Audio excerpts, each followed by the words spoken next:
सांगू का, मला साऊंड सिस्टीम आज खूप आवडली तुमची. टाळी वाजवा.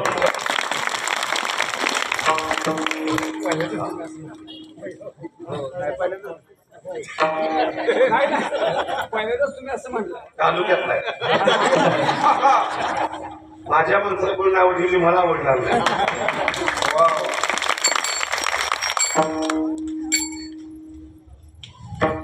हे सांगू का, कलाकारांचं चित्रकरण दुखूनच झालंय ते. त्यांना कितीही संस्कृती मोठ्या लावल्या ना, त्यांना कधीच कोणाचं वाट वाटत नाही. रोज महाराष्ट्रामध्ये फिरणारा माणूस आहे, चंद्रकांत बरोबर असतो. कधीही साऊंड सिस्टीमला कधी त्रास देत नाही. याचं कारण हे इलेक्ट्रिक आहे. लाखो रुपयाचं भांडवल आहे. काय मिळते त्या व्होल्टेजवर त्या पद्धतीनं ऑपरेटिंग लोक करत असतात. तुम्हाला जिथे जिथे ते रिटर्न मिळत नाही. ह्याच्या अगोदर असं काही नव्हतंच. काय होतं असतं, माईक मध्ये बांधायचा, इकडून कशी इकडून कशी दोन बोला फसाव ठेवायचे. खूप छान साऊंड सिस्टीम आहे. आणि अजिबात त्याला हलवू नका. काय तुम्ही सुंदर गाताय, वाजवताय, काय काय माहोल आहे गाता काय काय असं दुनिया. हरिने माझे हरिले चित्त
हरिभक्तपरायण शिवाजी महाराज, हरिभक्तपरायण रणजित महाराज.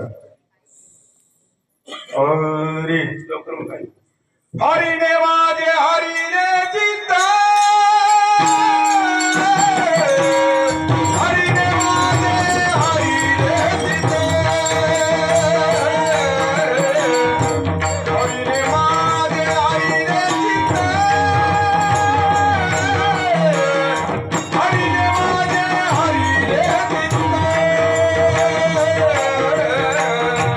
हरी रे माझे हरी रे चित्ता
हरिले चित्त, हरिने माझे हरिले चित्त, भारी विसरले, आता कैसी जाऊ घरानो हे बरालौकिक, पारकियासी सांगता गोष्टी घरची कुठी खातील, आता कैसी जाऊ घरानो हे बरालौकिक, तुका म्हणे निवांत राही पाहिले पाहे परतोनी, आता कैसी जाऊ घरानो हे बरालौकिक, कर जोडी तो कधी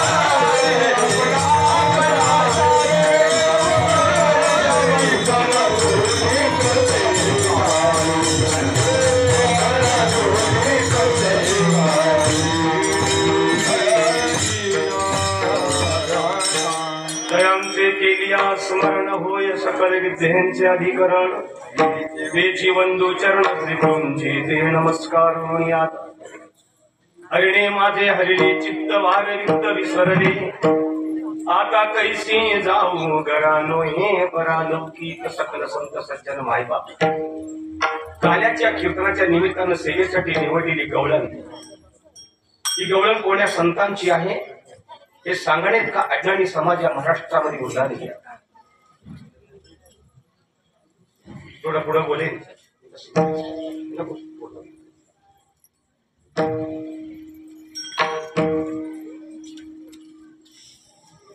क्षेत्र आणि तीर्थ तारगावातला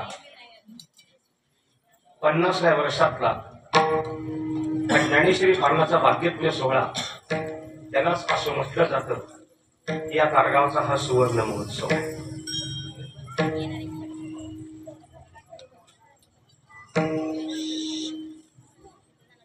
सातत्याने गेले 50 वर्ष चालणारा हा नामसप्ताह 1974 सालाला हा कार्यक्रम उभा राहिला गेला आणि याचं हे 50वं वर्ष, याची देही याची डोळा तुमच्या आमच्या दृष्टीनं तुम्हाला आम्हाला बघायला मिळालं, हे आपलं भाग्य आहे. 1974 सालापासून या पारणाला वाचक बसणारे वाचक सुद्धा आजही आहे. मला मोठा आनंद वाटला जेव्हा कार्यक्रमाची पत्रिका पाहिली. तारगावकर ग्रामस्थ मंडळी एकदा भेट झाली आमची, आणि सांगितलं की कार्याचं कीर्तन हे तुम्हाला असतं. मला एक इतका मोठा अभिमान वाटला की माझ्या नाही काढलो काढेच नाही त्याने इकडे काढून तुला काही काढून ठेवायचं ठेवले.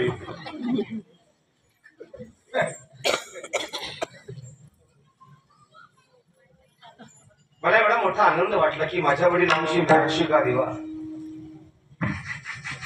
वैकुंठवासी गुरुदेव पारणाचार्य पुंडलिकजी महाराज वेळुकरांची ही परंपरा या महाराष्ट्रामध्ये सामुदायिक ज्ञानेश्वरी पारणाची परंपरा पुंडलिक महाराज वेळुकरांनी उभा केली गेली आणि असे अनेक गावोगावच्या कार्यक्रमामध्ये ही इतकी सुंदर फळं लागली गेली.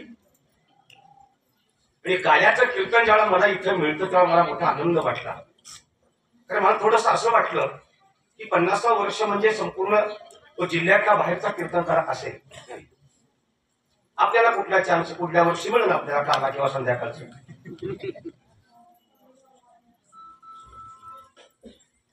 पण ग्रामस्थांनी आग्रहानं सांगितलं मला सगळ्यांनी, आदरणीय तात्यांचा निरोप माझ्या कानापर्यंत पोहोचला गेला. कारण पहिल्यापासून राजकारण थोडस बाजूला ठेवून या सामुदायिक ज्ञानेश्वरी पारणावर नितांत प्रेम करणारे ताते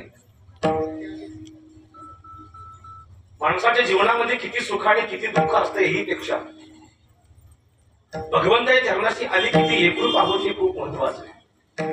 आणि हे 50 वर्ष पहिल्या दिवसापासून रात्रीपर्यंत अतिशय चांगल्या पद्धतीनं चालत आलं गेलं. थोडा न जाणून वातावरणामुळे विक्षेप निर्माण होत असतो, तो भाग वेगळा आहे, कारण तो निसर्ग आहे, त्याला कोणीही काही करू शकत नाही. ज्याला ही मंडळी सगळी पाहिली ना,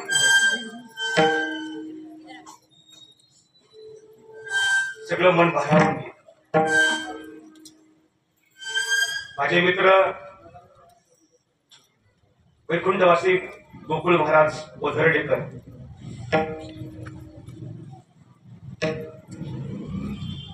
खूप माझी जुनी आणि खूप जवळची मैत्री, पण अचानकपणे तो मित्र माझा एक अचानकपणे सोडून गेला.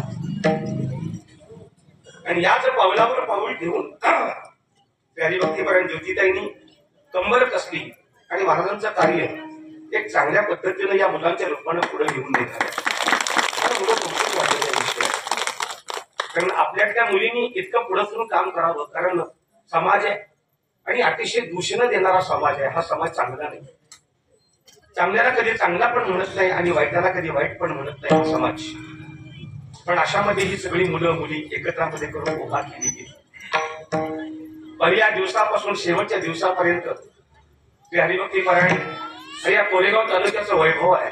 चंद्रकांत गिरी महाराज एक अतिशय सुंदर, त्यांच्या मृदुंगातली ताकदच वेगळी आहे. स्वतःची ताकद आहेच आहे. मृदुंग सुद्धा ताकदीश्वर वाजवता येत नाही, त्यात ताकद लागते. सहज 10 पाडावा लागतो. मारुतीबा बागडे सांगायचे, खूप छान सांगायचे, तो ताकद लागते, ताकदीश्वर मृदुंग आहे.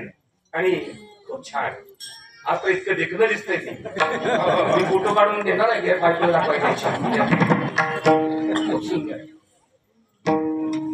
रणजित पवार आहेत निगडीचे, छानसे गाणार. शिवाजी बापू रणजित पवार आहेत. कारण रणजित पवार आणि सचिन पुजारी आणि चंद्रकांत गिरी हे माझे गुरु आहे माझ्या जीवनात. त्यांच्याशिवाय माझं नव्हत नाही, त्यांच्याशिवाय माझं जुळत नाही. खूप छान मंडळी आहे सगळी. बीड जिल्ह्यातून ही सगळी मंडळी मला सांगितलं, जुनी जाणकार मंडळी. ज्या विभागामध्ये खरा परमार्थ चालतो तो बीड जिल्हा आहे.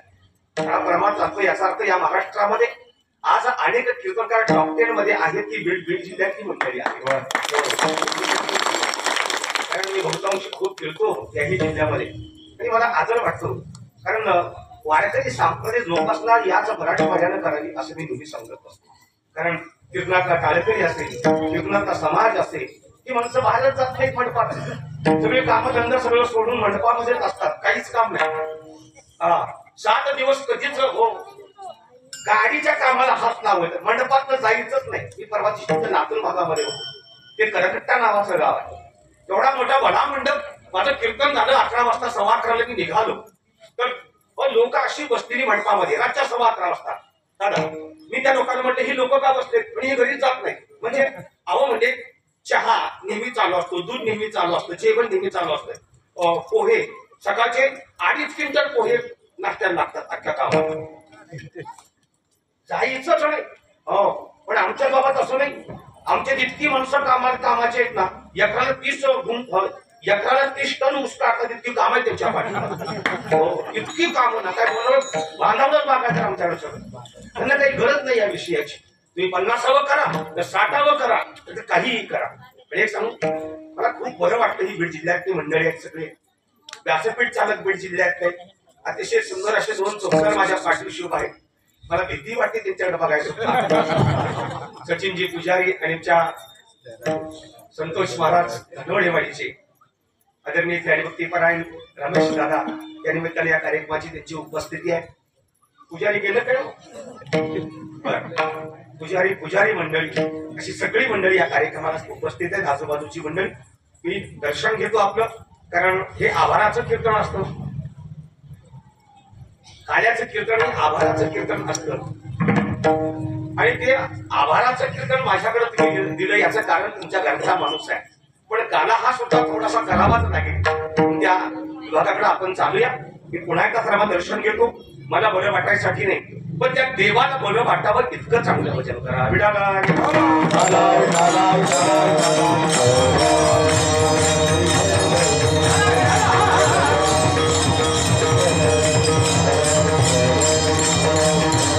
अखिल संत मंडळीमध्ये ज्यांनी जगाच्या पाठीवर जगद्गुरू ही पदवी प्राप्त केली ते देहूचे श्रीमान श्रीमंत जगतवंत जगद्गुरू संत तुकोबांच्या गोड अशा गाथामध्ये ज्या तुकोबांनी छातीवर हात मारावा आणि जगताला सांगत राहावं की वेदाचा तो अर्थ आम्हालाही कळावा. ज्या तुकोबांना वेदाचा अर्थ कळायला गेला चारही वेद या गाथ्यामध्ये भरावे. सर्व सामान्य माझ्या मराठी भाषिकांना वेद कळणार नाही याची जाण त्या काळामध्ये माझ्या संत तुकोबांना पाहिजे. मी अगोदर मुद्दा बोले वेद विद्वानांना कळे, वेद पांडित्यांना कळे, वेद ब्राह्मणांना कळे, पण सामान्यांना वेद कळावा याची जाण फक्त तुकोबांनाच आहे. या महाराष्ट्र भूमीला मोठे महान संत मिळाले, एक ज्ञानोबा मिळाले, एक तुकोबा मिळाले. ज्ञानदेवी रचना पाया तुका झाला असे कळस मिळवणी म्हणावं जगद्गुरु तुका अवतारणामयाचा संप्रदाय सकळांचा येतोन या आणि तुकोबांनी बोलावं अनु रेणू या तुकडा तुका आकाशा एवढा. एवढे मोठे महान श्रीमंत साधू संत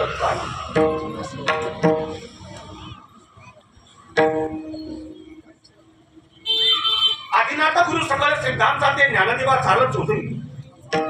इथं नाथ संप्रदायाची परंपरा थांबली, ज्ञानोबांनी थांबवली आणि ज्ञानोबा या वारकरी संप्रदायाची उभारणा केली.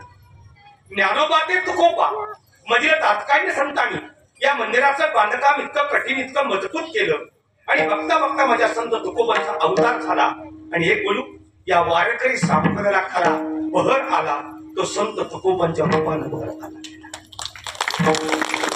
या गोष्टी सर्वांना मानाव्या लागतील.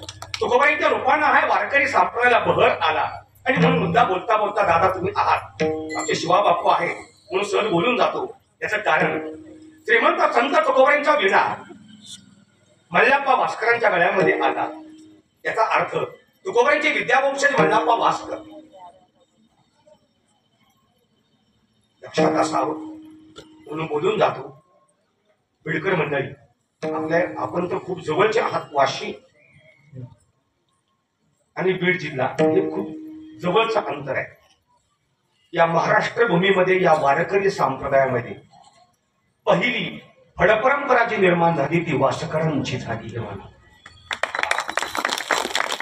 नंतर देहूकर, नंतर आदरेकर, नंतर शिरवळकर आधी आधी फड उभा राहिले गेले, पण मूळ वासकरांचा फड उभा राहिला. मूळ वासकर तुकोबा या वारकरी संप्रदायाला बहर आणली. पुन्हा एक मुद्दा असा पडेल वारकरी संप्रदाय म्हणजे काय? अहो वारकरी संप्रदाय हा जाती धर्म मानत नाही. वारकरी संप्रदायामध्ये सगळ्यांना भजन करण्याचा अधिकार आहे. वारकरी संप्रदाय वेदांना मानतोय. एवढंच नाही, वारकरी संप्रदायाला एक तीर्थक्षेत्र मिळालं. ज्ञानोबांची ओबी पाहावी तर फेडीत पापता ओकीत गिरीचे पाद समुद्राचा या आप गंगेचे जैसे. आणि तुकोबांचा अभंग पाहावा तर गावा मागील ओघळ गंगा नमनी अमृत. गावा पाठीमागची ओघळ त्या गंगेला मिळाली म्हणून गंगेला त्याला कधी अमंगळ मानलं नाही. अशी सुंदर गंगा या वारकरी संप्रदायाला मिळाली. तिचं नाव चंद्रभागा असं म्हणतात. या महाराष्ट्र भूमीला एक तीर्थ मिळालं चंद्रभागा. या भारतातले अनेक तीर्थ चंद्रभागेला येऊन स्वतःच पाप धुवून स्वतःची मलिनता धुवून चंद्रभागेपासून जातात. याचा अर्थ गंगेमध्ये स्नान केल्यानंतर पापकर्म जातं हा चुकीचा मुद्दा आहे. याचं कारण महाभारतामध्ये गंगा पुत्राला सुद्धा आपलं पापकर्म सोडवता आलं नाही. त्यांचं नाव पितामह भीष्म. त्यांचं नाव पितामह भीष्म. या वारकरी संप्रदाय चंद्रभागेसारखं महान तीर्थ ऐका. या वारकरी संप्रदायाला एक दैवत मिळालं, ते पंढरीचं मिळालं. आणि कधी पण त्या पंढरपुरामध्ये जावं आणि देवाच्या चरणाला स्पर्श करावा, नतमस्तक व्हावं. देवाला स्पर्श करता येतो असं या भारतामध्ये एकच दैवत आहे, ते या महाराष्ट्रातलं पंढरपूर. अरे तुम्ही बद्रीला जा, तुम्ही केदारनाथला जा, रामेश्वराला जा, काशीला जा, इलाहाबादला जा, हरिद्वारला जा, अन्य कुठं दुनियात जावा, कुठेही जा, तुम्हाला दर्शन पायाचं घडत नाही फक्त आम्ही पॉम्पलेट वाचतो 27,000 रुपये मध्ये स्लीपर पोहोचणी प्रवास, 2 वेळचं जेवण, 1 टायमाचा नाश्ता, 2 वेळचा चहा, बाकीचा खर्च तुमचा. आणि आम्ही त्या पत्रिकेला बोलायचं आणि पैसे भरायचे, तीर्थयात्रेला जायचं. अरे आमची कधी पंढरी आम्ही नीट पाहिली नाही, आमची आळंदी कधी आम्ही नीट पाहिली नाही. आणि त्यांनी एवढी मोठी पॉम्पलेट आमच्या हातात द्यायची, आम्ही पैसे भरायचे, तीर्थयात्रा करायच्या. अरे करण्याबद्दल काहीच माझं दुःख नाही, ऐका तर, करण्याबद्दल माझं काहीच दुःख नाही. पण दादा, गोंदवलेकर बाबांच्या चरित्रामध्ये उल्लेख आला गोंदवलेकरांच्या. गोंदवलेकर बाबांनी स्वतःचा वाडा विकला आणि तीर्थयात्रा केल्या. माझा मुद्दा खूप महत्वाचा आहे. गोंदवलेकर बाबांनी स्वतःचा वाडा विकला आणि तीर्थयात्रा केल्या. पण हल्लीच्या काळामध्ये हे मृत्यूलोकाची उपराटी इतकं उपराट झालं, हल्ली तीर्थयात्रा करून लोक वाडं बांधू लागली. ही शोकांतिका आहे महाराष्ट्राची, लक्षात ठेवा. हा, ही शोकांतिका. या महाराष्ट्र भूमीला वारकरी संप्रदायाला एक दैवत मिळालं. अरे ज्या दैवताकडे आपण कधी पण जावं, त्याच्या दृष्टीमध्ये कधी विषमता नाही आहे, कधीच नाही. कीर्तनकाराला पकवाचे आला म्हणून समदृष्टीनं पाहिलं, आणि ज्याच्या गळ्यामध्ये मार नाही असा माणूस आला म्हणून देवानं विषम दृष्टीनं पाहिला, असं माझं दैवत नाही. असं अजिबात दैवत नाही. हो, कोणी पण यावं. ज्ञानोबाईंची ओवी आहे, अर्धोन मिली तडवडे. ही साधनेची अवस्था आहे, ही साधनेची अवस्था आहे. माझ्या भगवान परमात्मा विठोबा पंढरीमध्ये विटेवर उभा, कटेवर हात ठेवले, त्यानं डोळे सताळ उघडे ठेवले नाही आणि डोळे पूर्ण झाकून सुद्धा घेतले नाही. मग अर्धे डोळे झाकले आणि अर्धे डोळे मिटले. याचं कारण तर त्याच्या दृष्टीमध्ये समता येते. आणि याची निहाणी संत तुकोबांनी करावी आणि तुकोबांनी अभंग म्हणावा, सुंदर ते ध्यान उभे विठेवर. तेव्हा या विठेवर उभा राहिलास आणि सुंदर असं भगवंता तू ध्यान लावून उभा राहिलास. तो असा कोणाकडे इकडे तिकडे बघत नाही, अजिबात बघत नाही, ध्यान लावून बसलास. आणि म्हणून एक लक्षात ठेवा, या महाराष्ट्रामध्ये एक असं दैवत आहे, म्हणजे येणारा जो त्याच्याजवळ जातो त्याच्याकडे समदृष्टीनं पाहतो, आणि जो आलाच नाही त्याची वाट पाहतो. वाट पाहून तो कंटाळा की मग आपली वाट लावतो. त्याचं नाव विठोबा आहे, लक्षात त्याचं नाव. या वारकरी संप्रदायाला हे दैवत बाबू म्हणायचंय, बळिया माझा पंढरी राव, या देवाचा या देवाचा या देवाचा.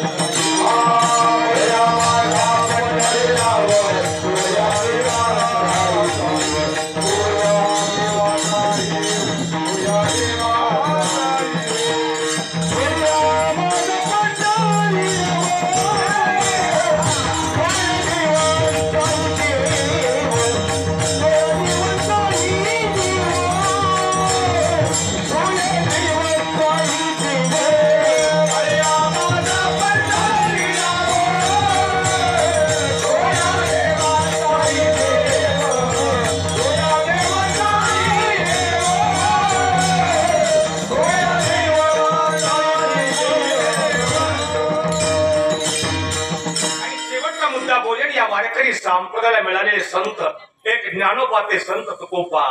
याचा अर्थ या वारकरी संप्रदायाला एक आई ज्ञानोबांच्या रूपाने मिळाली आणि एक बाप मिळाला, तो संत तुकोबांच्या रूपाने मिळाला. दादा म्हणावोवी म्हणून साधका तू माऊली, तुझे सारस्वत तुझी आ पावली, या कारणे मी सावली नसंडी तुझी. अशी सुंदर माय, अशी सुंदर माऊली, अशी सुंदर ज्ञानाई, सुंदर ज्ञानाबाई, सुंदर ज्ञानदेवी. अरे ज्ञानाबाई पुरुष आहे, पण हात मारताना स्त्रीलिंगी बोलावं. माय, माऊली, ज्ञानाई, ज्ञानाबाई हे शब्द माझ्या ज्ञानोबांच्या करता बोलावे. साचा आणि मवा विठुले आणि रसा शब्द जैसे कल्लोळा अमृताचे. पूर्वीची जुनी माणसं हात मारल्यावर जी म्हणायची. ज्ञानोबा जी म्हणतायत ना, ज्ञानेश्वरी म्हण.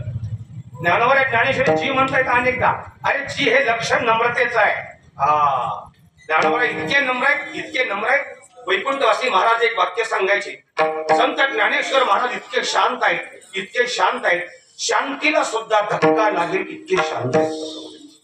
शांतीला सुद्धा धक्का लागेल इतके संत ज्ञानोबा शांत आहेत. म्हणून एक लक्षात ठेवा, ज्ञानोबांच्या ज्ञानेश्वरीचा वाचक हा खूप शांत असतो.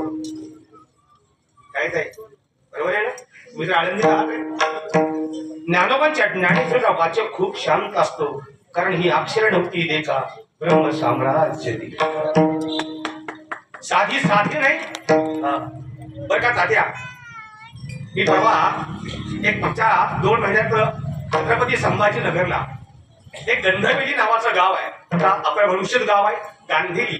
म्हणजे प्रभू रामरायांच्या काळामध्ये गंध माधवजी ऋषी होते, त्यांची समाधी त्या गावामध्ये. खूप मोठा उत्सव होता, खूप म्हणजे खूप मोठा उत्सव होता. अख्ख्या गावात करणे लागले. माझं कीर्तन एका चांगल्या घरी बसायला योग आला. चांगल्या याचा अर्थ वारकऱ्यांच्या घरी बसायचा योग आला. आणि त्यांच्या घरी काही लायब्ररी होती. तरी तुमच्या माहिती का सांगतो, तुम्हाला सापडलं पुस्तक आळंदीत तर तेवढं पहा आणि ते मला पण द्या तुमच्या पैशाने घेऊन.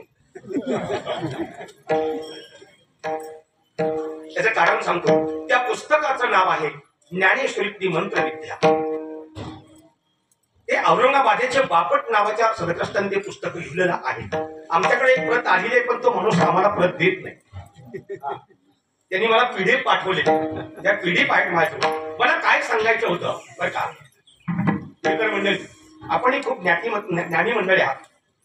ज्ञानोबराय एक अतिशय मोठे शास्त्रज्ञ आहेत, इथपर्यंत आम्हाला माहित आहे. ज्ञानोबराय खूप मोठे शास्त्रज्ञ आहेत हे आम्हाला माहित आहे. 7व्या अध्यायामध्ये ओवी मिळाली, नगरेची रचावी, जलाशय निर्मावी, महावने लावावी नानाविध.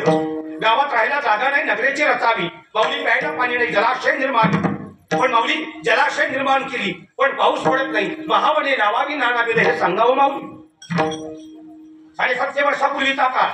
पाणी अडवा, पाणी जिरवा, पाणी वाचवा हे ज्ञानोबांनी सांगावं. झाडे लावा, झाडे जगवा, झाडे वाचवा हे ज्ञानोबांनी सांगावं. निसर्गासाठी सांगावं. शास्त्रज्ञ आहे. माझा मुद्दा खूप महत्वाचा आहे, थोडं बारकाई नाही का. ज्ञानोबा एक शास्त्रज्ञ आहेत हे तर आहेच आहे, पण ज्ञानेश्वर महाराज खूप मोठे डॉक्टर आहेत हे खूप महत्वाचं आहे.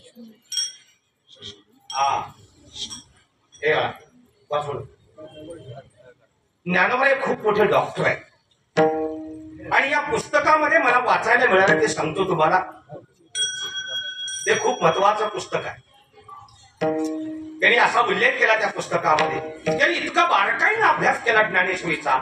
याचं एकच कारण, त्यांना तो साक्षात्कार होता.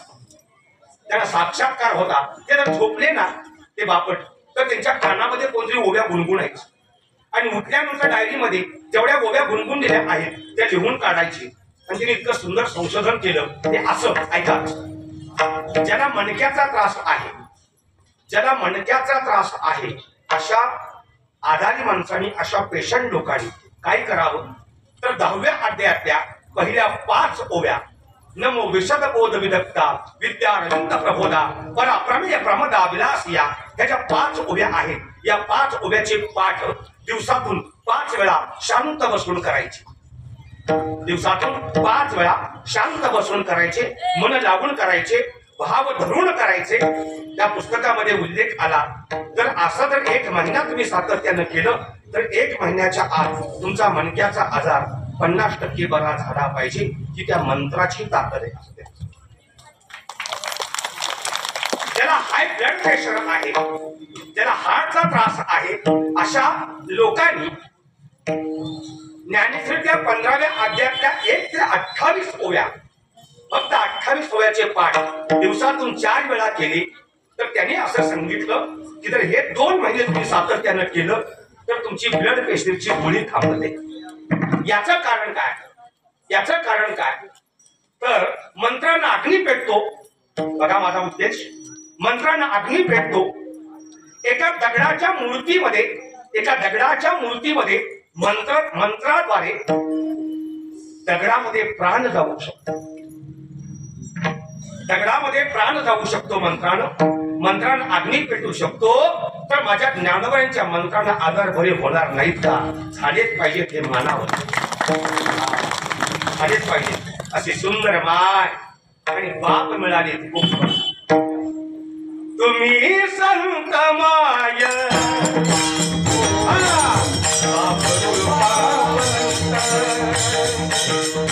तुम्ही संत माय बाप कृपावंत.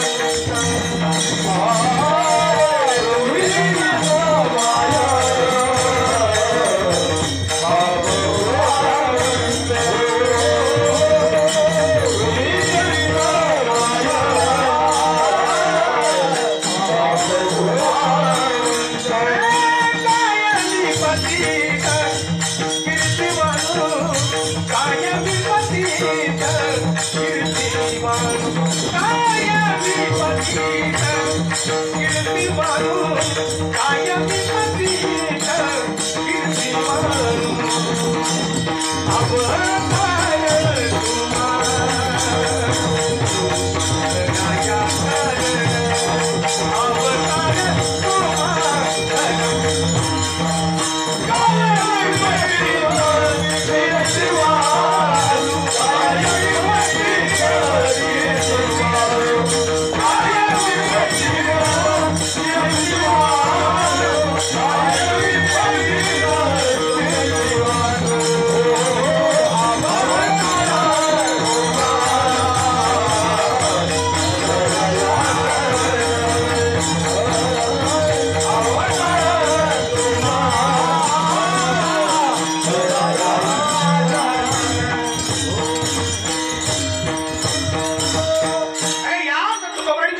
गाथ्यामध्ये ऐका काही अभंग स्वार्थी जीवा करता परार्थी जीवा करता नामपर संतपर स्थितीपर उपदेशपर करुणापर मागणीपर आंधळे पांगुळे पांगुड गवळणी असा अनेक समुच्चय त्यांच्या गाथ्यामध्ये पाहतो. आणि याच्यामध्ये गवळण नावाचा एक प्रकार आहे. दारगावकर मंडळी ऐकाय ना, त्याच्यामध्ये गवळण नावाचा एक प्रकार आहे. तो अभंग ती गवळण स्त्रीलिंग आहे. ती गवळण बहुतांशी 90% लोकांना गवळण हा प्रकार आवडतो. 90% लोकांना गवळण हा प्रकार आवडतो. अरे ज्याला भजनातली काडीची अक्कल नाही ना, माझं वाक्य खूप महत्वाचं आहे. ज्याला भजनातली काडीची अक्कल नाही त्याला भजनात येऊन बसायचं पिटीवाल्याच्या माग आणि सुंदर ते ध्यान झाले की मागे लागायचं गवळण म्हणा गवळण म्हणा. ते म्हणते एखादा अभंग होऊ द्या, अजिबात नाही. पिटीवाले ते असतात तयारीचा, त्याने बाकी सगळं सोडूनच द्यायचं आणि उगाच तो धरायचा मोठ्यानं आणि मोठ्यानं आवाज काढायचा निघाल्या बाई. तुझ्या बापाने ठेवल्याचा गवळणी मजुरीमध्ये. अरे गोकुळातल्या गवळणी. आणि मग रुटला पायी काटान याड वाटान टपदिशी मारला खडान. अरे आमचे कान घाण केले या गवळणी, घाण केले या लोकांच्या मोठ्यानं.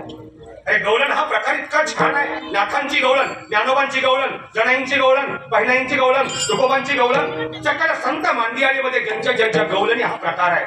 या गवळणीच्या पाठीमागे एवढे सुंदर अर्थ दडलेले ते आम्ही अर्थ कधी पाहिले नाही. आम्ही अतिशय वेगळ्या नजरेने ती गवळण हा प्रकार पाहू. ऐका, उष्णता वाढू लागलेली आहे. माझ्या कीर्तनाकरता मर्यादा असेल. कार्यकर्त्यांचा निरोप आहे. मगाशी 11:30 थांबावं. राहिले फक्त 15 मिनिटं. 15 मिनिटातच कीर्तन करणार आहे. हा, इतका ड्रायव्हर तयार आहे.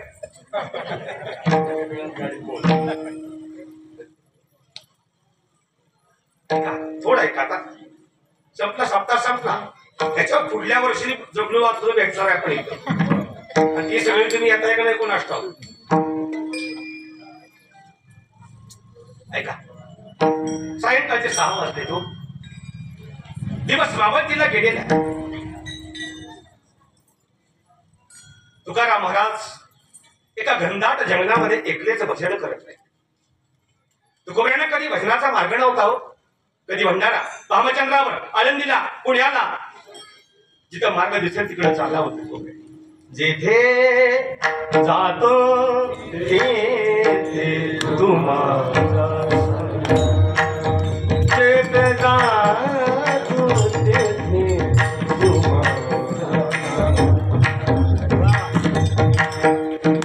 मार्ग नाही कधी तिने सांगायची वेळ. तुकोबऱ्यांच्या लक्षामध्ये आलं आता अंधार पडेल. मी एका घनदाट जंगलामध्ये भजन करत आलो आहे. मला अंधार पडायच्या आत या जंगलातून बाहेर पडावं लागेल. याचं कारण अंधार झाला की श्वापद बाहेर पडतात. अंधार झाले की पशु पक्षी बाहेर पडतात आणि न जाणो त्या प्राण्यांच्या तावडीमध्ये मी सापडलो तर देहू नावाचं गाव मला पुन्हा कधीच भेटणार नाही. म्हणून लगबगीनं तुकोबऱ्या उठून उभा राहिली.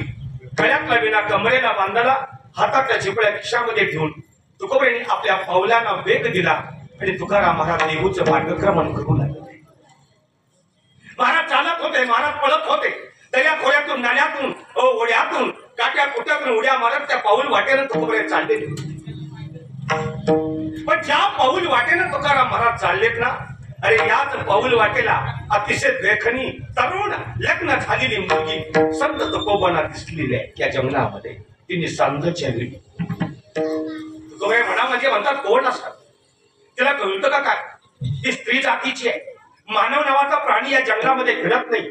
आता अंधार पडेल, चॉपद बाहेर पडतील आणि त्याच्या तावडीमध्ये पोर सापडली तर काय करावं? धावले तुकाराम महाराज त्या मुलीच्या जवळ आणि हात जोडले तुकोबांनी आणि म्हणू लागले, तू कोण आहेस? तू कोण्या घरची पोर आहे? तू इथं का आलीस? तुझं इथं येण्याचं प्रयोजन काय? ती काहीच बोलत नाही. अगं बोल का बाई, अंधार पडेल, चॉपद बाहेर पडतील, दोघं पण मरून जाऊ, तुझं गाव सांग, तुझं नाव सांग, तुला मी सोडायला येतो. बहुतेक रस्ता चुकली त्याची. ती काहीच बोलत नाही.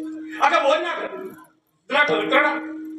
अगं स्त्रीच्या जातीला लहानपणी आई वडिलांच्या संगतीमध्ये राहावं, व तरुणपणी पतीच्या संगतीमध्ये राहावं, म्हातारपणी मुलांच्या संगतीमध्ये राहावं.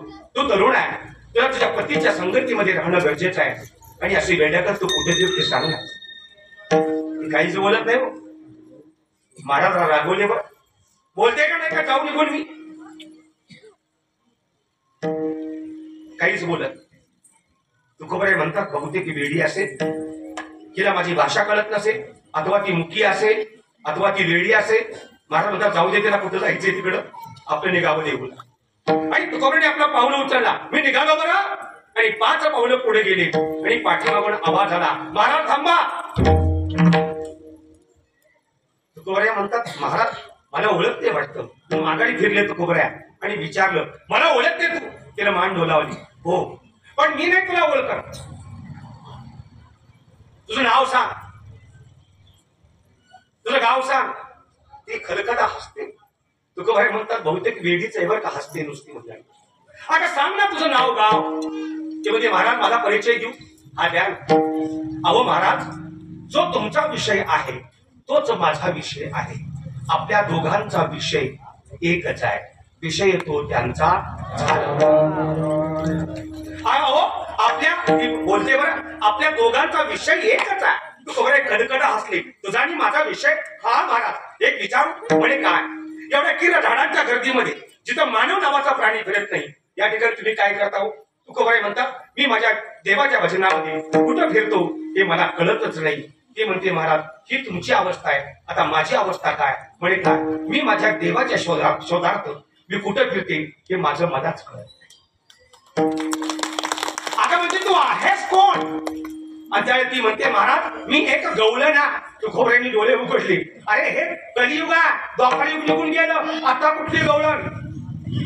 ती सांगू लागली, महाराज ज्या भगवान परमात्मा कृष्ण आहे ना, तो गोकुळ सोडून ज्या दिवशी निघून गेला, ज्या गोकुळाचं स्मशान केलं या भगवंतानं आणि निघून गेला त्या मथुरेला, त्या दिवशी गोकुळातून बाहेर पडले त्याला शोधण्यासाठी.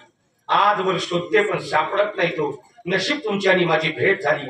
आता तुम्हीच मला सांगणार आहे माझा कृष्ण मला कुठं भेटेल, माझा कृष्ण मला कुठं भेटेल हे तुम्हीच सांगणार आहे. तुकोबाई खदखदा हसते, बाई वेडेस का तू? म्हणे का, अगं जो मला मुरारी येतो म्हणाला तो अजून आला नाही. जो मला मुरारी येतो म्हणाला तो अजून आला नाही. तुला काही मेसेज आला का? तुला काही चिठ्ठी आली का? तुला काही निरोप आला का? नाही महाराज. मग मला एक सांग, मला एक सांग, निश्चित तुझी अवस्था का? हरिने माझे हरिले चित्ता, हरिने माझे हरिले चित्ता.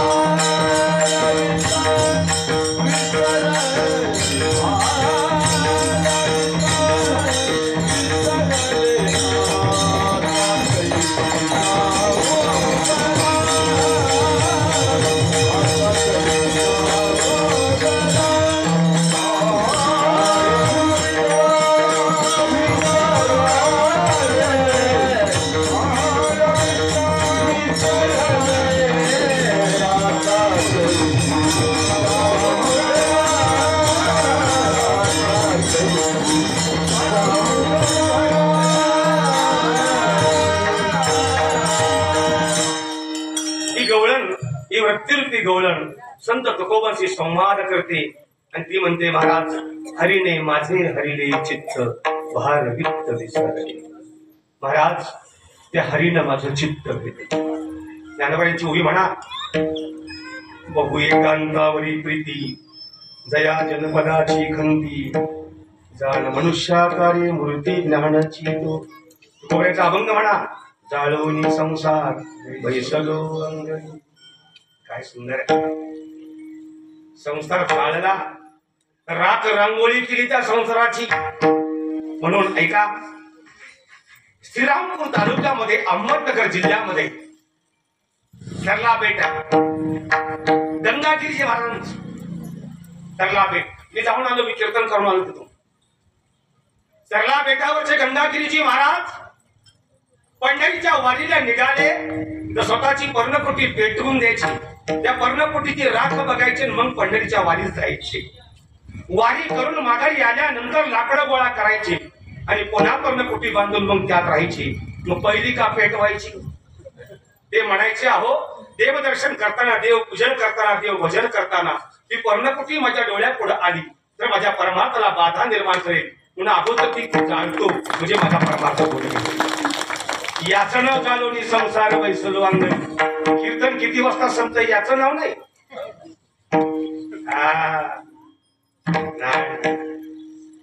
माझं चित्त भेटलं भार वित्त विसरणे.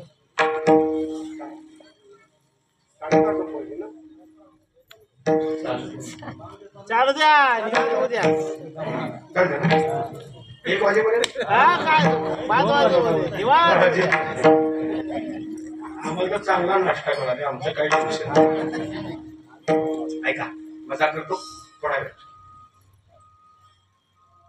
1-2 मिनिटाला माझा एक मुद्दा ऐका की थोडासा मी कानात सांगतो आणि मी थांबतो, पण खूप महत्वाचं आहे जी माझ्या वाचनामध्ये आलं. मला फक्त सिद्धांत द्यायचे, हरिणे माझे हरिणे चित्त, हे फक्त लक्षात असावं एवढंच. ऐका, भगवान परमात्मा कृष्णाचं डोकं दुखत होतं. डोकं, देवाचं डोकं दुखतं हे मला वाचल्यावर कळालं. मला वाटलं आमचीच बॉम्ब आहे. पॅरासिटम खा, अरे कॉफी खा. देवाचं डोकं दुखत होतं आणि उद्धवाच्या मांडीवर देव झोपले, म्हणजे डोकं ठेवलेलं आहे. आणि उद्धव त्या मांडीत उद्धव त्या मांडीवर भगवंतानं डोकं घेतलेलं आहे आणि उद्धव त्या डोक्याचं मॉलिश करतायत, डोकं चेपतायत. अनेक आयुर्वेदाचार्य बोलावून अनेक प्रकारच्या मात्रा देत आहेत, अनेक प्रकारचे लेप लावतायत, पण देवाचं डोकं मात्र काही राहत नाही. आणि याचं दुःख उद्धवांना झालं आणि उद्धवच्या डोळ्यातनं गळगळ अश्रू आले आणि उद्धवांनी सांगितलं, देवा एक बोलू, पण काय सांगा ना, मी असं काय करू म्हणजे तुमचं डोकं राहिलो ते मी करायला तयार आहे. उद्धवाच्या डोळ्यातले अश्रू भगवंतानं पाहिल्या, भगवान हसू लागले. उद्धवा, दुःख झालं तुम्हाला, अतिशय, सांगा ना उपाय, तुम्ही तरी सांगा ना. तो उपाय मी करतो. देव म्हणतात मी सांगेन उपाय, तो तुम्हाला होणार आहे का? सांगून तरी देवा बघा ना. करतो पण देवा बघा ना. बघा उद्धव, अहो करणार देवा. आणि देवाने सांगितलं, काही नाही, माझं डोकं राहील, पण एकच औषध आहे त्याला. म्हणे काय? तुम्हाला गोकुळात जावं लागेल. तुम्हाला गोकुळात जावं लागेल आणि गोकुळात जाऊन ज्या गोपिका आहेत ना, गोपिका, या गोपिकांच्या पायाची धूळ काढावी लागेल आणि माझ्या मस्तकी लेप म्हणून लावावी लागेल, तर माझं डोकं राहील. याचं म्हणावं माझा परमात्मा भावाचा आणि प्रेमाचा भुकेलेला आहे. अरे उद्धवानी काळजीच केली नाही कोण्या गोष्टीची. उद्धव धावले आणि रथावर उडी मारली आणि स्वतः सरत्यापण केलं उद्धवानी आणि गोकुळाच्या दिशेने तो रथ उधळू लागला. रात्रभर तो रथ पळतोय. अरे इकडे दिवस उजाडला आणि गोकुळामध्ये रथानं प्रवेश केला आणि सहज उद्धवाची धर उजव्या बाजूला गेली. अशी उद्धवानी पाहिलं तर कोणतरी गोपिका, सकाळचं स्नान संध्या आटोपलेला आहे, केस मोकळे सोडलेले आहेत, अंगणामध्ये सगळा संवर्जन केलेला आहे आणि स्वतःच्या हातानं सुंदर अशी रांगोळी काढत आहे. हे आजही आमची परंपरा आहे. आजही आमच्या घरातल्या स्त्रिया सकाळी स्नानसंध्या आटोपल्याबरोबर हातामध्ये तांबडा तांब्या करंड आणि रांगोळी घेऊन तुळशीजवळ येतात, उंबऱ्यावर येतात, रांगोळी काढतात. कारण घराची कला अंगण सांगत असतं. ही आमचे संस्कार आहेत. आता थोडं मुलींनी रांगोळी काढा येत नाही म्हणून तिने स्टिकरच लावलंय, काढायची गरजच नाही, स्टिकरच लावतात. अरे उद्धवानी पाहिलं तर आणि रथावर उडी मारली उद्धवानी आणि धावत धावत धावत त्या गोपिकेच्या जवळ गेले. काय नाही जायचं, त्या गोपिकेला हाक मारायची, देवाचं डोकं दुखतंय, तुझ्या पायाची धूळ काढून दे असं म्हणायचं, धूळ घ्यायची आणि परतीला प्रवास चालू करायचा. म्हणाले ते उद्धव धावत आले त्या गोपिकेच्या जवळ आणि गोपिका रांगोळी काढते. उद्धवानी त्या रांगोळीकडे पाहिलं आणि उद्धव काही क्षणा करता देहावर निघून गेले. याचं एकच कारण, ती गोपिका जी रांगोळी काढत होती त्या रांगोळीमध्ये भगवान परमात्मा कृष्णाचं चित्र रेखाटत होती. अरे देवाला नटवत होती, देवाला सजवत होती, देवाचा पितांबर, हो देवाचा अंगरका, देवाचं बासरी, देवाचं मोरपंख, देवाचं मुकुट, देवाचं कोंदण असं सुंदर रंगवत होती ना ती विचारी ती गोपिका. उद्धवानी पाहिलं आणि जणू काही साक्षात माझा परमात्मा माझ्याशी बोलतो असं उद्धवाला वाटू लागलं. काही क्षण उद्धव शांत झाले. ती गोपिका रांगोळी टाकता टाकता अशी मागं सरली आणि उद्धवाला धक्का लागला त्या गोपिकेचा.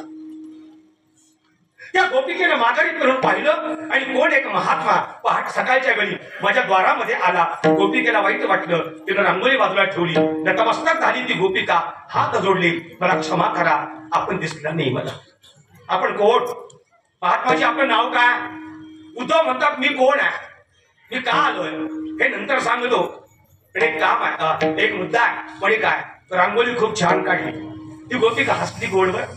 ती म्हणते हाची राहिला उद्योग, हा माझ्या जीवनातला उद्योग आहे, हा माझा उद्योग आहे. पण उद्धव म्हणतात एक बोलू का? पण काय, रांगोळी मोठी छान काढली, पण या रांगोळीमध्ये एक छोटीशी चूक आहे, थोडी सांगू क्षमा मागून. ती गोपिका म्हणते याचा अर्थ माझ्यापेक्षा देवाला तुम्ही जवळ न पाहता का हो? उद्धव म्हणतात देवच माझ्या जवळ आहे, देवच माझ्या जवळ आहे. हा काय बोलता? म्हणे हा एक चूक आहे. ती गोपिका हात जोडते, आपण आठवणीनं सांगावं मी सुधारेन. आणि उद्धव म्हणतात अहो मोरपंख, देवाचा मुकुट, देवाचं नाक, देवाची ओठ, देवाची बासरी, देवाची बोट, देवाचा अंगरका, देवाचा पितांबर, देवाचे पाय खूप छान आले. बर मग चुकलं काय? देवाला पाय काढले, देवाला तुम्ही पाय काढले, पण देवाला पावलं नाहीत काढली. तेवढी पावलं काढा, मग देव कसा दिसतो तेवढं बघावं. की गोपिकेच्या डोळ्यातनं घरघर अश्रू आले आणि हात जोडले, महात्माजी क्षमा असावी, मी लाखो रांगोळ्या काढल्या आजवर देवाच्या, पण एका रांगोळीच मी पावलं नाहीत काढली. उद्धवानी मोठे डोळे केले आणि का असा प्रश्न केला आणि का करताना असाच आ केला, का पावलंच नाहीत काढली. त्याचं एकच कारण, अहो ज्या दिवशी या गोकुळातून तो निघून गेला आम्ही अडवतोय गोपिका, अरे थांब कृष्णा, थांब कृष्णा, अरे ऐकतो कुठला देव? अरे आपलं स्नान खोटं, आपलं स्नान खोटं. स्वतःच्या पायानं चालत चालत चालत चालत त्या रथापर्यंत गेला, हात वरे केले, स्वतःच्या पावलाने त्या रथावर चढला आणि हात वरे करून या गोकुळाचा आनंद घेऊन गेला आणि या गोकुळाचं स्मशान करून गेला. त्या दिवसापासून विचार केला, देवा अरे तुझ्या रांगोळ्या रोज काढीन, पण तुझ्या पायाला पावलं नाही काढणार रे. उद्धवजी म्हणतात पण का नाही काढणार? उद्धवजी न जाणो या रांगोळीत सुद्धा तो निघून गेला तर मी कोणाकडे बघावं सांगताल का? मी कोणाकडे बघावं? अरे याचं नाव हरिले माझी हरिले चित्त भार विसरली. सांगा ना महाराज, माझा कृष्ण, माझा देव, माझा परमात्मा मला कुठं भेटेल? तो खोरे हसले पण एक माझं उत्तर देऊ म्हणजे देऊ. ऐकणार तू माझं गाणे ऐकणार, मला देव भेटणार असेल ना तर तुमचं ऐकणार. पण ऐक म्हणे काय, तू तुझ्या घराला जा. आता कैशी जाऊ घरा, आता कैशी जाऊ घरा, आता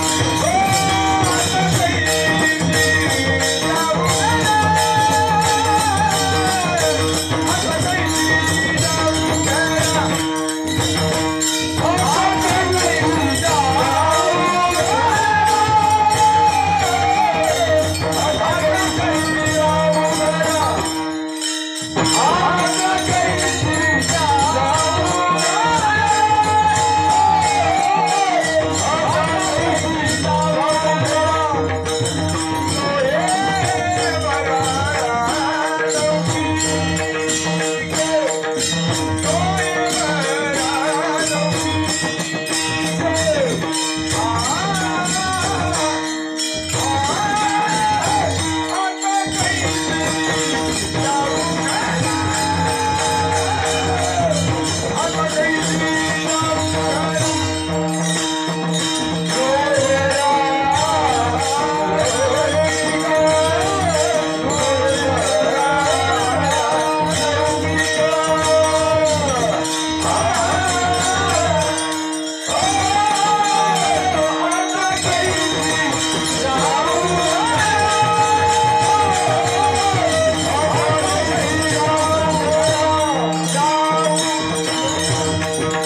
जाऊ मी वृंदावन मुरली वाजवितो गाना गाता नाही ऐकू द्यायचं बरं का आधी आपण आता बघू जमते का तुम्हाला कैसे जाऊ मी वृंदावन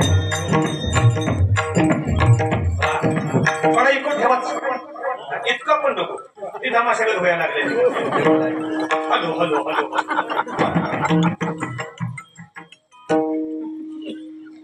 एक म्हणते मी घराला कैसी जाऊ एक म्हणते मी वृंदावनाला कैसी जाऊ एक म्हणते घराला कैसी जाऊ संगणानो हे बरा लौकिक आव महाराज पारकी अशी संगता गोष्टी घरची कुटी घाती अरे हा समाज माझी कुटाळकी करेल अरे प्रभू राम रयाचा सीता महिला या समाजानं सोडलं नाही तर मी की झाड की पत्ती आहे ना अरे स्त्री म्हणजे काचेचा भांडा आहे 15 मिनिटाकरता न सांगता कुठं बाहेर गेली पुन्हा आत आली तर लोक आणि विचारतील कुठं गेली होतीस मी तर माझा संसार जाळून बाहेर पडले आणि आता माघारी घ्यावं तर हे कुटुंब हे गाव महाराज मला वागवून घेणार नाही ऐका ना महाराज माझं मला देव भेटावा असं काहीतरी सांगा आणि मग तो खबरे सांगू लागले तुका म्हणे निवांत राहे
हार घालून घेत नाही आता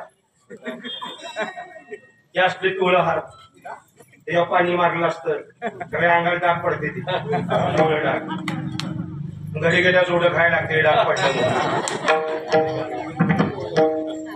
हार कसं असावं असं पांढरा शिपत असं मोठाच्या मोठा हार असावा हा सुवर्ण महोत्सव असा मोठा असावा गड्या हा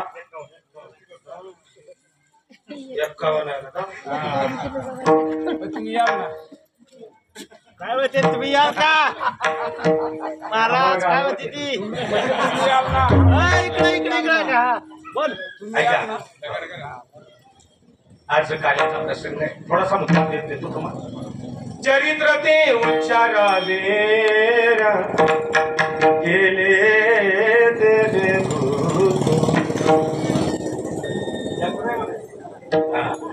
हो माझ्या भगवान परमात्मा चरित्र पाहिजे तो माझा परमात्मा भगवान परमात्मा कृष्ण प्रमाण देवकीने वाहिला यशोदेने पाळिला पांडवांचा बंदीजन होऊन ज्ञानवरांची ओवी शेती उपेगा गेला पांडवांच्या अरे साधा नाही तो माझा कृष्ण, गोपाल कृष्ण. बोला का गोपाल कृष्ण भगवान, तो माझा देव या गोकुळामध्ये रांगत रंगली. अरे तो माझा भगवान परमात्मा या गोकुळामध्ये रांगत होता या मुलांच्या करता. हे बापू म्हण तळवे तळ हात,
माझा भगवान परमात्मा रांगतो ना.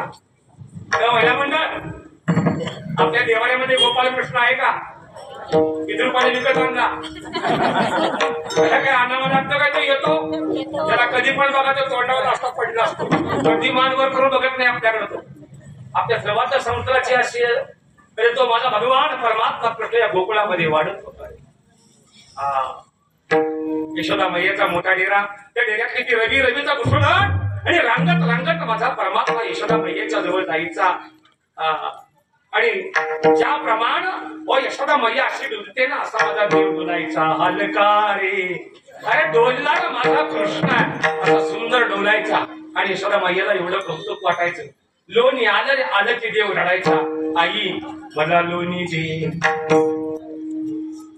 यशोदा मैया एकदा रागवल्या बघ, एकदा रागवल्या देत नाही लोणी.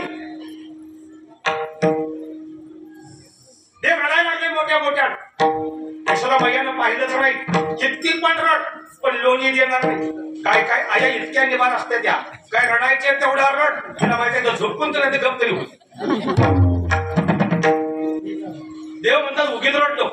देवाने डोळे पुसते आणि हसते. हे आई म्हणे काय, मला नको लोणी, मला नको दे, मला नको दूध. हा छान खेळायचा. हे आई म्हणे काय, लोणी नको ग, पण एक मागतो ते देशील. यशोदा माझ्या म्हणते एवढंच आहे. काय मागून मागून मी आई मागत, कॅडबरी मागत, मागून काय मागत. हे आई मागू, हा माग, देणार देणार, नाही दिलं तर नाही दिलं असं नाही. मग जे मागतो ते द्यावं लागेल आणि नाही दिलं तर लोणी द्यावं लागेल.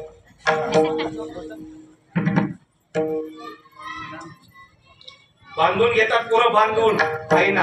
हा हे आई दूध पितो नाही असं नाही, पण मोबाईल जरा का व्हिडिओ बघायला.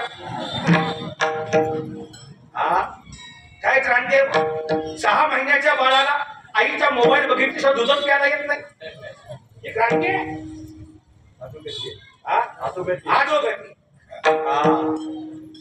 हे देशील आई, हे मला बांधून घेतो, मला बांधून घेतो. आई आहे तुझी, आई आहे तुझी.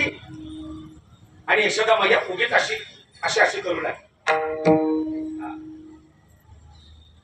मला बांधून घेतोस, पण हरकत नाही देते. माग बघ आई पशील, हे देणार. आणि देव मागू लागला. घुम घुम करते आनंदल्या गवळणी मजा आहे होती त्यामध्ये. हे आई, आई मला ते दे ते दे ते दे डेरा घुम घुम दे. अगं आई त्या डेऱ्यामध्ये जे घुम घुम घुम घुम ते मला दे. यशोदा मैया म्हणते बाळा तो आवाज आहे हा जो देता येत नाही नाही देता येत मग लोणी दे. विषय संपला. पाहुणे बराबर दे. काय पास काय म्हणत फसवतोस काय. आणि यशोदा मैया अशी कावरी बावरी झाली आणि मोठ्यानं ओरडली आली राधा आली बघ. अरे राधेचं नाव घेताक्षणी माझा एवढा प्रश्न लोणी सगळं विसरला आणि गावरा म्हणून राधा किती म्हणून बघू लागला. पण यशोदा मैयानं आईला फसवले. यशोदा मैयानं देवाला फसवले. कारण बाळाला शांत कसावं करावं हे आईचंच काम आहे. हो दादा हा पोरग रडायला लागला ना आई म्हणते ए नको रडू आलाय बुवा. त्या दिवसापासून त्याला अलर्जी इकडे येत नाही. इतकं वाईट आहे का बुवा. आलाय बुवा म्हणते. यशोदा मैयाला माहित आहे माझा कृष्ण राधेश्वर राहू शकत नाही. कडेवरी गेला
बसले या साडोळा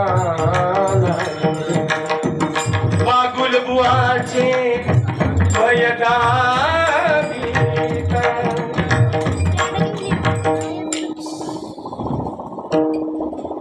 गाडीच आहे.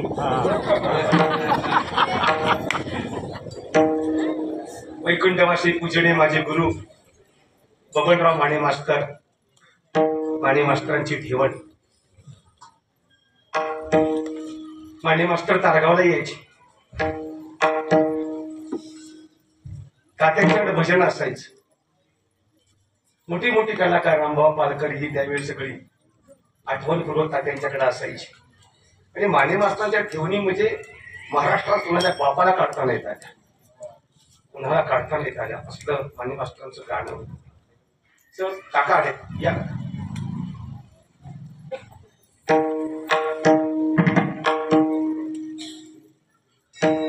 आणि एक बोलू का, या लोकांची जर नावं नाही घेतली ना तर माझ्या वाचन पाप घडेल माहिती.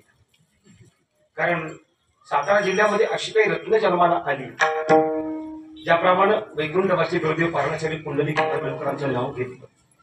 असंच एक रत्न या सातारा जिल्ह्याला होऊन गेलं. या कीर्तनामध्ये संगीत नावाचा विषय ज्यांनी आणला त्यांचं नाव वैकुंठवासी खाच्या बापू कोकाटे त्यांचं नाव आहे तांदूळवाडीचे. खूप मोठं कार्य या लोकांनी केलं. हे आली बघ राधा. देव म्हणतो आई तू मला फसवते पण मी माहित आहे कोण. मी या बोलविल्या वेदू बोले, मी या चालविल्या सूर्य चाले, मी या हालविल्या प्राणू हाले जो जगात ते चालता. आणि देवानी नुसती नजर तिकडे फिरवली आणि धाड धाड भांडी कोसळली. यशोदा मैया म्हणते मंत्रानं वाटोळ केलं. तशी पळाली. देव खरं हसू लागला. रांगत देव त्या डेऱ्याच्या जवळ गेला. त्या डेऱ्याचा काट धरून असं उभा राहिला. आतमध्ये वाकून पाहिलं तर इतकं छान लोणी होतं. देवाने हात घातला. चिमुकल्या हातामध्ये एवढं लोणी आलं. तेवढं तोंडामध्ये घातलं. देव म्हणतो एवढं खाल्ल्यावर पोट कधी भरायचं. आई तिकडे गेली. आत्ता माघारी पोट भरलं पाहिजे. देवाने विचार केला असं नको खायला. मग घडत ताकातच उडी मारतो आणि एसीत बसून खातो. डेऱ्यामध्ये उडी मारली मला परमात्मा आत त्यात लोणी खाऊ लागला.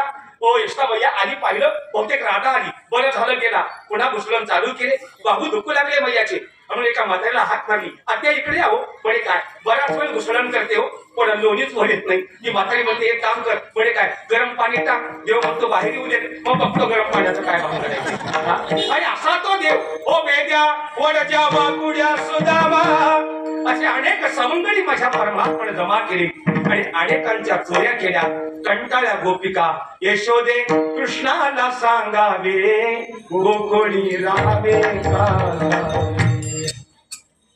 अरे ऐकतच नाही देव कुणाचं ऐकतच नाही आणि शेवटी गोपिकांनी विचार केला गोपिका म्हणतात आईला सांगितलं बापाला सांगितलं सगळ्यांना सांगितलं आणि कोणाचं कंट्रोल राहिलं नाही या मुलावर काय करायचं हे काम करू म्हणजे काय या आपल्या गोकुळातले 4 गट तयार करा बायकांचे महिलांचे 4 गट तयार करा या कोपऱ्यातला या कोपऱ्यातला या कोपऱ्यातला या कोपऱ्यातला 4 गट तयार करा त्या काळी गट तर तयार झाले त्याचं नाव बचत गट आता पडलं आणि काय करा हो काय करायचं हो अख्ख्या गावाला वेढा द्यायचा आणि मग त्याला शोधून काढायचा त्याला पकडायचा असा मारायचा पुन्हा नादाला नाही लागला पाहिजे अरे कळालं देवाला ज्ञानेश्वर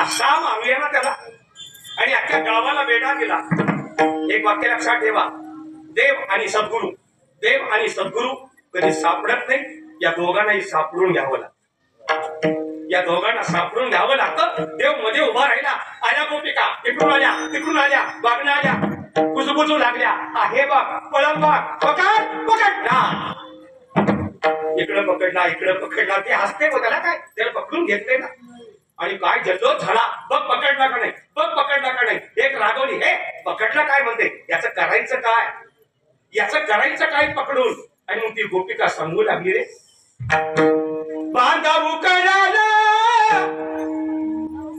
गे बांधावू कळाला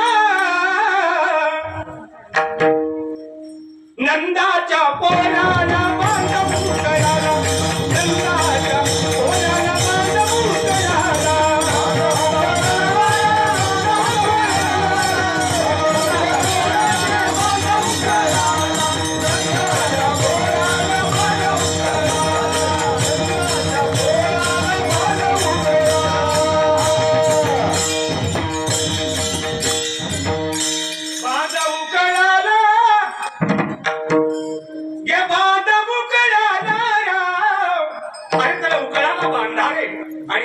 मारा इकडे यशोदा मैया म्हणते माझा कृष्ण देखील का कोणी सांगा माझा कृष्ण देखील का कोणी सांगा कृष्ण देखील का कोणी सांगा कृष्ण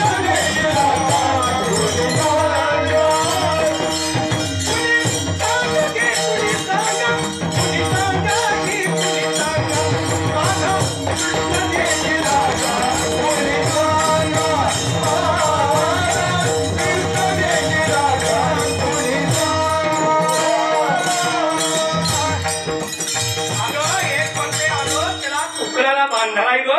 पळाली मैया सोडवला देवाला रात्रभर झोप नाही लागली यशोदा मैयाची अरे आईनं बाळाला किती पण मारावं पण दुसऱ्या बाईनं 5 बोट सुद्धा कधी बाळाला आपल्या लावायची नाही हे तत्वाई स्त्रियांचं रात्रभर झोपली नाही माझ्या बाळाला इतकं मारलं बरोबर दे हो दिवस उजाडला आणि मैया हात मारते हे कृष्णा उठ तुला शाळेत घालायचे तुला शाळेत घालते आणि देवाने सगळे सवंगडी जमा केली माझा देव निघाला हो खांद्यावरी कांबरी हातामध्ये काही खांद्यावरी कांबरी हातामध्ये काही गले गुरु सागर जगदेती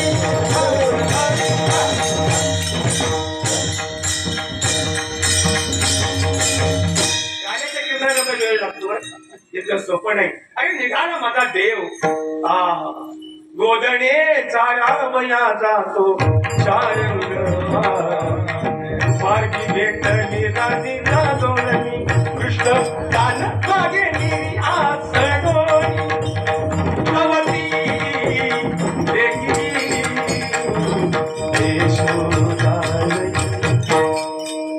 नारायणगिरी बाबा म्हणायचे गोधने गोधने गोधने नारायणगिरी बाबा गोड बोलायचे ते चारा बजा जातो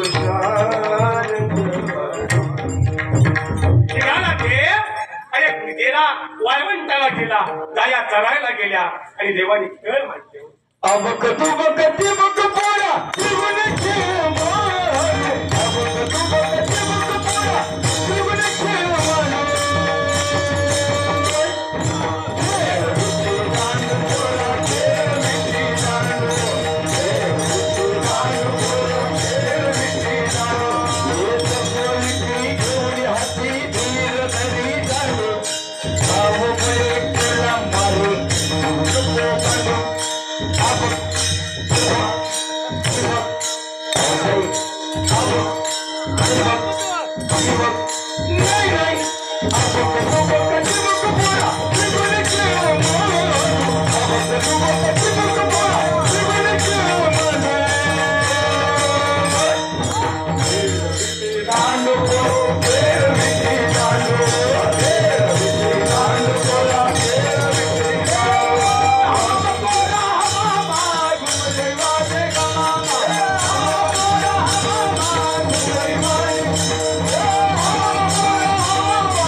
असे खेळ खेळले आणि खांदी भार पोटी भूक काय खेळायचे अरे भूक लागली या बाळांना देवाने सगळ्यांच्या शरीर एकत्रामध्ये करून त्याचा काला केला तो काला देवाने खाल्ला जो काला आज या तारगामध्ये 50 वर्ष झालं सातत्यानं चालू आहे वैकुंठी ते ऐसे नाही कवळ काही काल्याचे तो काला इतका दुर्लभ आहे आणि या सुवर्ण महोत्सवाच्या निमित्तानं हा कार्यक्रम या तारगावकर मंडळींनी अतिशय देखणा केला महाराष्ट्रातले नामवंत कीर्तनकार जे आपल्या भागामध्ये कधीच आले नाहीत अशी मंडळी त्या निमित्तानं कीर्तन करता इथं आपण बोलावली अतिशय सुंदर उत्सव केला मी पुन्हा एकदा ऋण व्यक्त करेन या ग्रामस्थांचं सौजन्य देणारी मंडळी अन्नदान करणारी मंडळी कार्यकर्ते सगळे मंडळी आणि ग्रामस्थ मंडळी यांना पुन्हा एकदा मी धन्यवाद देतो तुम्ही अतिशय देखणा सोहळा केल्याबद्दल तुमचं ऋण व्यक्त करतो तुमच्याकरता मी टाळी वाजवतो चंद्रकांतगिरी रणजितजी महाराज पवार शिवाजी महाराज आमचे बापू केळकर महाराज व्यासपीठ चालक मंडळी टाळकरी मंडळी आमच्या ज्योतिताईंच्या संस्थेतले विद्यार्थीगण केळकर महाराज सचिनजी पुजारी संतोष धनवडेचे आमचे जोगदार महाराज रमेश दादा त्या निमित्ताने या आजच्या कार्यक्रमास उपस्थित आहेत माझ्यावर तारगावरती नितांत प्रेम करणारी अशी काही मंडळी आहेत खूप प्रेम पहिल्यापासून माझ्यावर या सगळ्यांचं तारगावचं पारण आलं की मला पहिला फोन येतो दादा तारीख कोणती तुमची असावी कारण हे प्रेम आहे एक सांगू ताई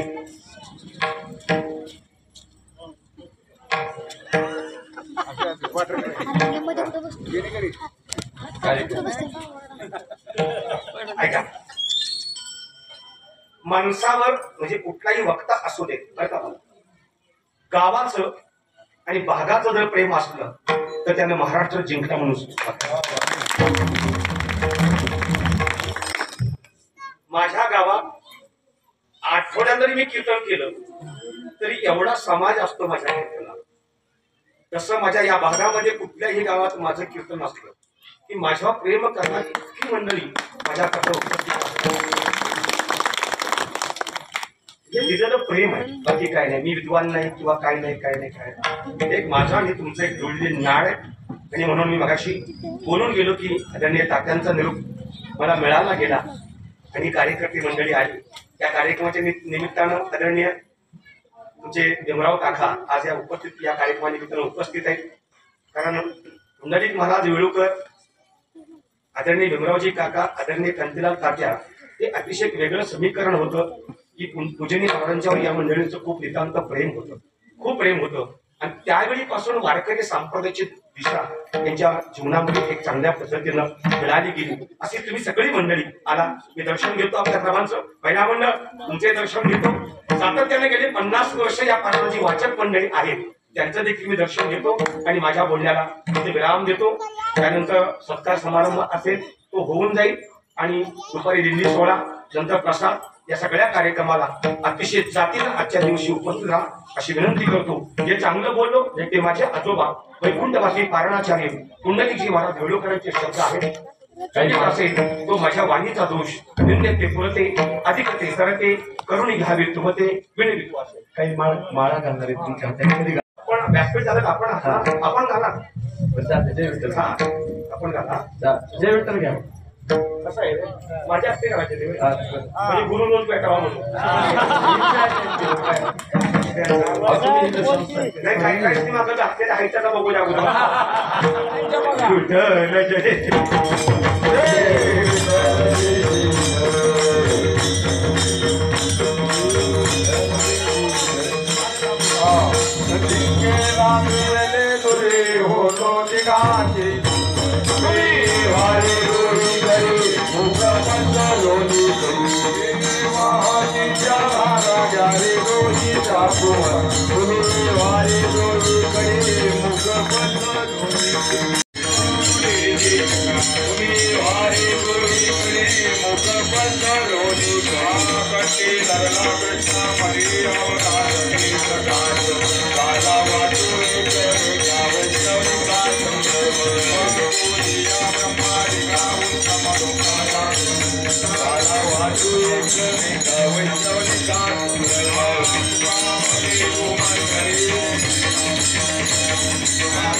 Hallelujah.